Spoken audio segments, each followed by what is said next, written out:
ഇന്നത്തെ നമ്മുടെ topic requirement traceability matrix, അതായത് RTM. നമ്മൾ സോഫ്റ്റ്വെയർ ടെസ്റ്റിങ്ങിൽ കേൾക്കുന്ന കുറേ ടേംസുകൾ ഉണ്ട്. അതായത് test case, test scenario, test plan, bug report, അതുപോലെയുള്ള ഒരു ഡോക്യുമെന്റ്, ഒരു ടെസ്റ്റിംഗ് ഡോക്യുമെന്റ് ആണ്, അത്യാവശ്യമുള്ള ഒരു ഡോക്യുമെന്റ് ആണ് RTM എന്ന് പറയുന്നത്, റിക്വയർമെന്റ് ട്രേസബിലിറ്റി മെട്രിക്സ്. നമുക്ക് അതിനെക്കുറിച്ച് നോക്കാം. അപ്പോൾ നമുക്ക് നിങ്ങൾക്ക് ഈ ചാനൽ ഇഷ്ടമാവുകയാണെങ്കിൽ നിങ്ങൾ സബ്സ്ക്രൈബ് ചെയ്യണം, പിന്നെ വീഡിയോ ലൈക്ക് ചെയ്യുക, നിങ്ങളുടെ അഭിപ്രായങ്ങൾ കമൻറ്റ് ചെയ്യുക. നമുക്ക് വീഡിയോയിലേക്ക് പോകാം. Requirement Traceability Matrix is a document that maps and traces user requirement with the test case. എന്താണ് RTM? RTM എന്ന് പറഞ്ഞാൽ സിംപിളി നമുക്ക് എന്ത് പറയാം? RTM എന്ന് പറഞ്ഞാൽ വേറെ ഒന്നുമില്ല. RTM എന്ന് പറഞ്ഞാൽ നമുക്കൊരു സോഫ്റ്റ്വെയർ ഡെവലപ്പ് ചെയ്യുമ്പോൾ നമുക്ക് കസ്റ്റമർ, ക്ലയൻറ്റ് കുറേ റിക്വയർമെൻറ്റ്സ് തരും. നമുക്ക് അത് പ്രൊഡക്റ്റ് തിരിച്ചു കൊടുക്കുമ്പോൾ നമ്മൾ എല്ലാ റിക്വയർമെൻറ്റ്സും ഫുൾഫിൽ ചെയ്തിട്ടുണ്ടോ, എല്ലാ റിക്വയർമെൻറ്റ്സും ഓക്കെ ആണോ എന്ന് നമ്മൾ എന്ത് ചെയ്യും? ടെസ്റ്റ് ചെയ്യും. അതിന് കുറേ ടെസ്റ്റ് കേസ് എഴുതും.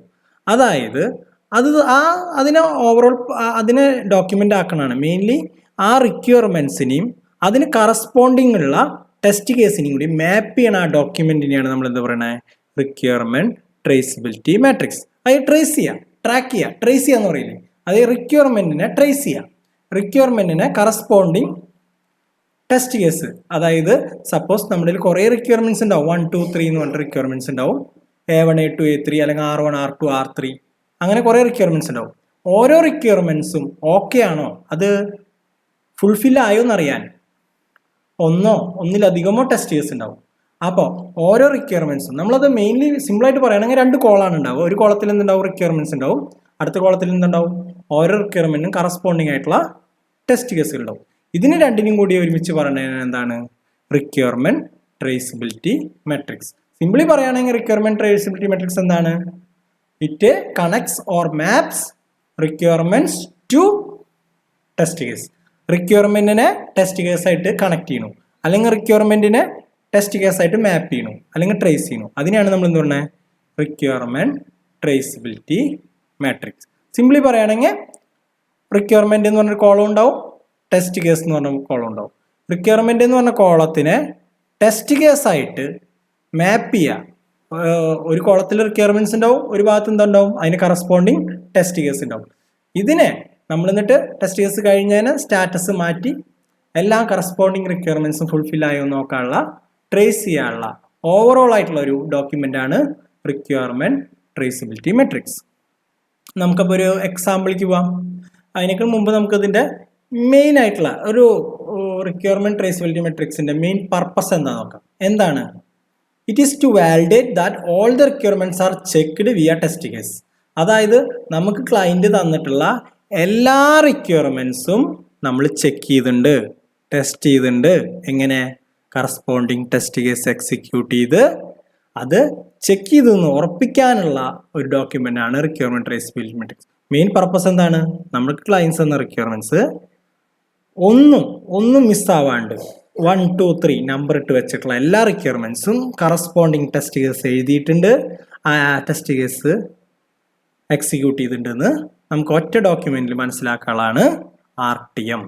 ഓക്കെ, അപ്പോൾ നമുക്ക് അതിൻ്റെ ഒരു സിമ്പിൾ എക്സാമ്പിളാണ്. ശരിക്കും ഇത് കമ്പനികളിൽ വർക്ക് ചെയ്യുമ്പോൾ ഇതിനേക്കാൾ എലാബറേറ്റഡ് ആയിട്ടുള്ള ഒരു മോഡലിലായിരിക്കും നമ്മൾ കാണുക. കാരണം ഇത് ഏറ്റവും സിമ്പിളായിട്ട് നമ്മൾ പഠിക്കാൻ വേണ്ടിയിട്ട് തിയറി മനസ്സിലാക്കാൻ വേണ്ടി വളരെ സിമ്പിളാക്കിയതാണ്. ശരിക്കും ഇതിൽ കുറേ കോളംസും കൂടി ആഡ് ചെയ്യാം, കണ്ടമാനം കോളംസ് വേണമെങ്കിൽ ആഡ് ചെയ്യാം, ഓരോന്നും ഇലാബറേറ്റ് ചെയ്ത് ആഡ് ചെയ്യാം. സിമ്പിളി എന്തായാലും ഉണ്ടാവും, 2 കോളം ഉണ്ടാവുക, റിക്വയർമെൻറ്റ് ഉണ്ടാവും, ടെസ്റ്റ് കേസ് ഉണ്ടാവും, അതിനെ മാപ്പ് ചെയ്യാം. അപ്പോൾ നമ്മൾ ഒരു 4 കോളം സെറ്റ് ചെയ്തിട്ടുണ്ട്. അപ്പോൾ RTMൽ വേണ്ട മെയിൻ പാരാമീറ്റേഴ്സ് ഏതാണ്? ഒന്ന് റിക്വയർമെൻറ്റ് നമ്പർ അല്ലെങ്കിൽ റിക്വയർമെൻറ്റ് ID. അതായത് നമുക്ക് ഇപ്പോൾ ഒരു സോഫ്റ്റ്വെയർ, ഒരു പ്രൊഡക്റ്റ്, ഒരു ഫേസ്ബുക്ക് എന്ന് പറഞ്ഞ പ്രൊഡക്റ്റ് ആണെങ്കിൽ അതിന് എത്ര റിക്വയർമെൻറ്റ്സ് ഉണ്ടെന്ന് കമ്പനി ക്ലയൻറ്റ് തന്നിട്ടുണ്ടാവും. അത് നമ്മൾ എഴുതിയിട്ടുണ്ടാവും. 1, 2, 3 എന്ന് പറഞ്ഞിട്ട് നമ്പർ, ഒരു ID കൊടുത്തിട്ട് എന്താവും, ഒരു 100, 150, 1000 ഒരു സംതിങ് ഒരു നമ്പർ ID ഉണ്ടാവും. ആ റിക്വയർമെൻറ്റ് നമ്പർ ഒരു കോളത്തിൽ എഴുതണം. അതിൻ്റെ ഡിസ്ക്രിപ്ഷൻ, ഓരോ റിക്വയർമെൻറ്റ് IDയുടെയും കറസ്പോണ്ടിങ് ആയിട്ടുള്ള നമ്പറിൻ്റെ കറസ്പോണ്ടിങ് ആയിട്ടുള്ള ഡിസ്ക്രിപ്ഷൻ, അതിൻ്റെ സമ്മറി എന്താ സംഭവം എന്ന് എഴുതിയിട്ടുണ്ടാവും. പിന്നെ എന്തുണ്ടാവും? ആ റിക്വയർമെൻറ്റ് വെരിഫൈ ചെയ്യാൻ, അത് ടെസ്റ്റ് ചെയ്ത് ഉറപ്പ് വരുത്താൻ എത്ര ടെസ്റ്റ് കേസ് വേണം, ഏതൊക്കെ ടെസ്റ്റ് കേസ് വേണം എന്നുള്ളതാണ് അടുത്ത കോളത്തിൽ. Test case I D corresponding, പിന്നെ അതിൻ്റെ സ്റ്റാറ്റസ്. മെയിൻലി ഇമ്പോർട്ടൻറ്റ് രണ്ടെണ്ണമാണ്. റിക്വയർമെൻറ്റ് ഒരു കോൾ ഉണ്ടാവും, ടെസ്റ്റ് കേസ് ഉണ്ടാവും. നമ്മൾ 4 ആക്കി എന്നുള്ള അതിൻ്റെ ഐ ഡിയും ഇതിൻ്റെ സ്റ്റാറ്റസും കൂടി വെച്ചു മാത്രം. അപ്പോൾ സിമ്പിളി പറയുകയാണെങ്കിൽ എന്താണ്, റിക്വയർമെൻറ്റ്സ് ആണ് ഈ കോളംസ്, അതിന് കറസ്പോണ്ടിങ് ടെസ്റ്റ് കേസുകൾ. ഇതിനെയാണ് നമ്മൾ എന്താ പറയുക, RTM എന്ന് പറയുന്നത്. അപ്പോൾ എന്താ ഗുണം, നമുക്കിപ്പോൾ ലോഗിൻ ടു ദ ആപ്ലിക്കേഷൻ, ഒരു ആപ്ലിക്കേഷൻ റിക്വയർമെൻ്റ് ആണ്, അതിന് ലോഗിൻ ടു ദ ആപ്ലിക്കേഷൻ. അല്ലെങ്കിൽ എന്തെങ്കിലും ക്രിയേറ്റ് ചെയ്യുക, പ്രൊഫൈൽ ക്രിയേറ്റ് ചെയ്യുക, ടിക്കറ്റ് ക്രിയേറ്റ് ചെയ്യുക, ടിക്കറ്റിൻ്റെ ആപ്ലിക്കേഷൻ ആണെങ്കിൽ ടിക്കറ്റ് ക്രിയേറ്റ് ചെയ്യുക എന്നുള്ളൊരു റിക്വയർമെൻ്റ് ആണ്. സെർച്ച്, ടിക്കറ്റ് സെർച്ച് ചെയ്യാൻ, എന്ത് ആപ്പ് ആണെങ്കിലും ഒരു സാധനം ക്രിയേറ്റ് ചെയ്ത് അതിൻ്റെ സെർച്ച് ചെയ്യാനുള്ള ഓപ്ഷൻ, ഇതൊക്കെ ഓരോ റിക്വയർമെൻ്റ് ആണ്. അപ്പോൾ ഈ ലോഗിൻ ടു ദ ആപ്ലിക്കേഷൻ നമ്മൾ എക്സാമ്പിൾ നോക്കണം, അത് റിക്വയർമെൻ്റ് ആണ്. ആ റിക്വയർമെൻ്റ് ഐ ഡിയാണ് 1 2 3. ആ റിക്വയർമെൻറ്റ് ഫുൾഫില്ലായോ നോക്കാൻ, അല്ലെങ്കിൽ ടെസ്റ്റ് ചെയ്യാൻ, ചെക്ക് ചെയ്യാൻ ഏതൊക്കെ ടെസ്റ്റ് കേസ് വേണം, TC01, TC02, TC03, 3 ടെസ്റ്റ് കേസുകൾ എക്സിക്യൂട്ട് ചെയ്താലാണ് നമുക്ക് ലോഗിൻ ടു ദ ആപ്ലിക്കേഷൻ എന്ന് പറഞ്ഞ റിക്വയർമെൻറ്റ് ഫുൾഫിൽ ചെയ്യാൻ പറ്റുള്ളൂ, ഫുള്ളി ടെസ്റ്റ് ചെയ്യാൻ പറ്റുള്ളൂ. അതിനുള്ള ടെസ്റ്റ് കേസുകളാണ് ഈ 3.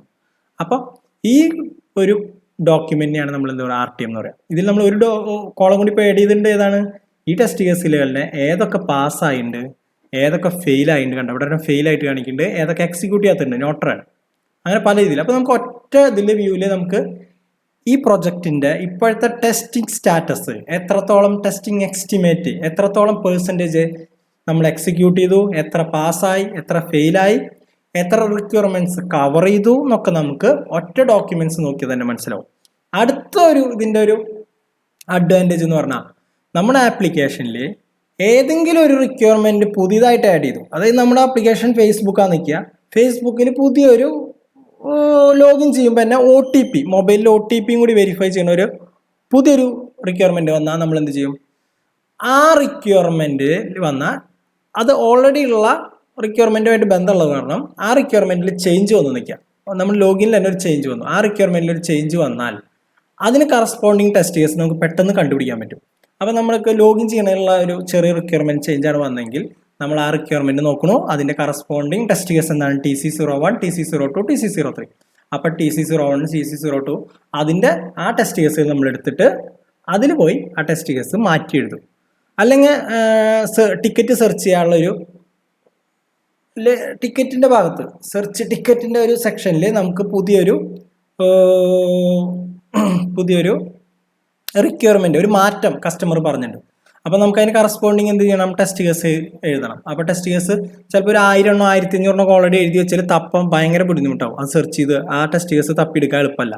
അപ്പോൾ എന്ത് ചെയ്യും, നമ്മൾ സെർച്ച് എന്ന് പറഞ്ഞ സെക്ഷനിലാണ് നമുക്ക് ടെസ്റ്റ് കേസ് റിക്വയർമെൻറ്റ് മാറ്റുള്ള. അപ്പോൾ അതിൻ്റെ ടെസ്റ്റ് കേസ് എങ്ങനെ കണ്ടുപിടിക്കാം, സെർച്ച് എന്നുള്ള റിക്വയർമെൻറ്റിൽ നോക്കിയിട്ട് 456 എന്നുള്ള റിക്വയർമെൻറ്റിൽ സെർച്ച് ടിക്കറ്റിൽ ഇത്രയും ടെസ്റ്റ് കേസുകളാണുള്ളത്, അതിൽ നോക്കിയിട്ട് നമുക്ക് എന്ത് ചെയ്യാം, അതിൽ ടെസ്റ്റ് കേസ് പുതിയത് എഴുതുക, പുതിയത് മാറ്റം വരുത്തുക, പുതിയ ചേഞ്ച് ക്ലയൻറ്റ് പറയുന്നതനുസരിച്ച് പുതിയ എഴുതാം. ഇതാണ് RTMൻ്റെ ഏറ്റവും വലിയ ഗുണം. നമുക്ക് ട്രേസ് ചെയ്യാൻ പറ്റും, അതായത് ട്രാക്ക് ചെയ്യാൻ പറ്റും.